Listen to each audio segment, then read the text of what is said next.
আরে নতুন চাঙ্গাটা আর মিলিয়াত আছে না এই যে আমার দোকান আমরা যখন এই যে দোকানদারের কাছে গেইল দোকানদারের সাথে আমার সম্পর্কটা কীরকম ভালো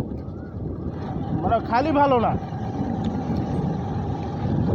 যে দোকানদারের সাথে মনে করো ফ্রি মাইন্ডে আপনার সঙ্গে আমি যেমন কথা কই ওইরকম দোকানদারের সাথে ফ্রি মাইন্ডে কথা কই সম্ভব